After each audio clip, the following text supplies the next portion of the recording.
Second highest constitutional office in government of India होता है vice president of India का। और भारत के उपराष्ट्रपति जगदीप धनखड़ साहब ने रेजिग्नेशन दे दिया है। रेजिग्नेशन के पीछे का रीजन बताया जाता है इनका हेल्थ इशू। एज ऑलरेडी इनके डिबेट था दोस्तों। एक इंसिडेंट भी सामने आता है जब ये यूनिवर्सिटी प्रोग्राम अटेंड करते वक्त फेंट हो गए, अनकॉन्शियस हो गए।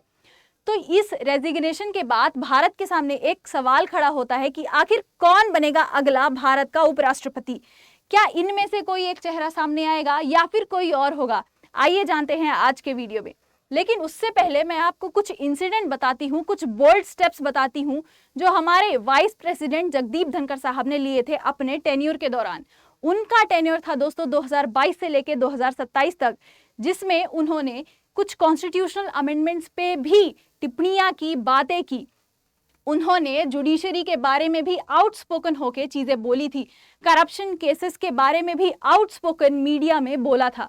एक स्पीच भी उनका सामने आता है, कुछ 10 दिन पहले का ही स्पीच है दोस्तों, जिसमें उन्होंने ये बोला था कि मैं अपना टेन्योर कंप्लीट करके ही जाऊंगा, यानी 2022 से 2027 तक पूरा का पूरा कार्यकाल कंप्लीट करूंगा। लेकिन कुछ दिन पहले ही उन्होंने रिजाइन कर दिया। उनके चेयरमैनशिप के दौरान, राज्यसभा की चेयरमैनशिप के दौरान कुछ हीटेड डिबेट्स एंड डिस्कशंस भी हमें देखने मिलती हैं। अब अगर बात करें एक सस्पेंस की कि कौन बनेगा भारत का अगला उपराष्ट्रपति, तो ट्विटर में हमें यह देखने मिलता है, जिसे अब एक्स कहा जाता है, कि नीतीश कुमार जो सीएम हैं बिहार के, उन्हें बना देना चाहिए भारत का उपराष्ट्रपति। अब आपको ये चीज पता ही है कि बिहार में आने वाले हैं इलेक्शंस। अब ये नीतीश कुमार साहब सीएम की गद्दी संभालेंगे या वाइस प्रेसिडेंट का रोल निभाएंगे, ये तो आने वाला समय ही बताएगा। लेकिन एक चीज मैं आपको बता दूं कि सीएम की power as compare to vice president of India ज्यादा होती है दोस्तों। क्योंकि आप अगर वाइस प्रेसिडेंट ऑफ इंडिया बनते हो तो आपके पास सिर्फ एक पावर होती है, वो है राज्यसभा का सारा कार्य संभालना। मतलब आप बन जाते हो ex officio chairman of Rajya Sabha. लेकिन अगर आप सीएम हो किसी स्टेट के तो ज्यादा पावर होती है आपके पास। तो अगले जो इलेक्शंस होने वाले हैं अभी के, उसमें क्या ये सीएम की गद्दी लेंगे या फिर वाइस प्रेसिडेंट ऑफ इंडिया बनने को चुनेंगे, आने वाला समय बताएगा। अब आगे हम बात करें तो हरिवंश नारायण सिंह जी, जो कि डेप्यूटी चेयरमैन ऑफ राज्यसभा हैं दोस्तों, इनके बारे में भी बोला जा रहा है कि ये बन सकते हैं भारत के अगले उपराष्ट्रपति, क्योंकि इन्होंने कार्यकाल देखा है जगदीप धनखड़ साहब का, किस तरीके से चीजें हैंडल होती है, इन्हें एक्सपीरियंस है, ये वेटरन है। तो हो सकता है इनका भी नाम दिया जा सकता है।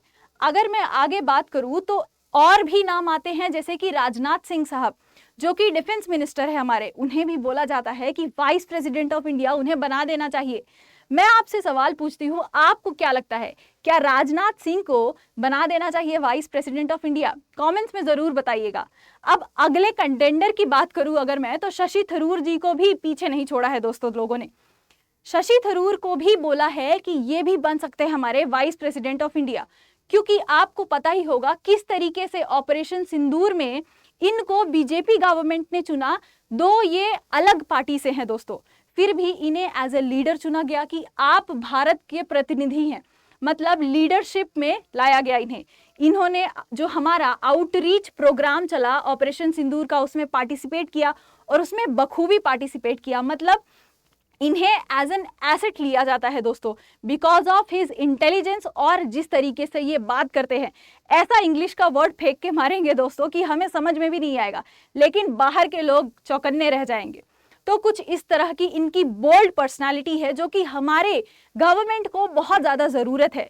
तो अगर मैं सोचती हूं कि वाइस प्रेसिडेंट का पोजीशन नहीं मिला तो कुछ और अच्छा पोजीशन इन्हें जरूर मिले, क्योंकि इनके जैसे एसेट नेताओं की जरूरत हमें है हमारे गवर्नमेंट में, हमारे एडमिनिस्ट्रेशन में, ताकि चीजें जो हैं वो भारत का पर्सपेक्टिव जो है वो इस तरीके से प्रेजेंट किया जाए कि आगे जो आने वाली मीडिया है, जो बाहर की मीडिया है, उसे सही पता चले। क्योंकि पाकिस्तान ने जो ऑपरेशन सिंदूर के बाद प्रोपोगेंडा फैलाने की कोशिश की है, इन्होंने उसको बखूबी टैकल किया था दोस्तों।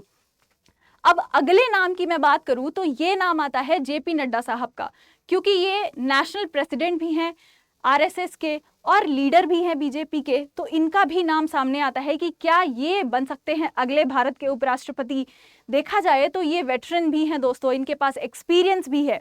तो हो सकता है इन्हें भी बनाया जा सकता है, क्योंकि अमित शाह जी हैं, मोदी साहब हैं, हमारे पीएम, वो भी बोलते हैं कि हो सकता है कि इन्हें बना देना चाहिए, क्योंकि अब जो नेशनल प्रेसिडेंट हैं आरएसएस के, उसकी भी पोजीशन जो है, इनका जो टेन्यूर है वो खत्म होने वाला है। तो वाइस प्रेसिडेंट के लिए चुने जाएंगे कि नहीं, ये आने वाला समय बताएगा। खैर, आपको क्या लगता है, क्या आपके पास कोई नया नाम है भारत के उपराष्ट्रपति के लिए? मुझे कमेंट्स में जरूर बताइएगा दोस्तों। और किस तरीके से इसका इलेक्शन होता है? कुछ 60 दिन में ही हमें भारत के नए वाइस प्रेसिडेंट मिल जाएंगे। और इस इलेक्शन में दोस्तों, जब ये इलेक्टोरल प्रोसेस होगा, इसमें सिर्फ और सिर्फ पार्लियामेंट ऑफ इंडिया के एमपीज ही वोट करते हैं, एमएलएज जिन्हें बोला जाता है वो वोट नहीं करते हैं। खैर, आपसे मैंने जो सवाल पूछा था उसका कमेंट मुझे जरूर दीजिएगा। ऐसे ही इंटरेस्टिंग वीडियो के साथ मैं आती रहूंगी। तब तक के लिए वीडियो को लाइक करें, शेयर करें और प्लीज चैनल को सब्सक्राइब करें। जय हिंद, जय भारत।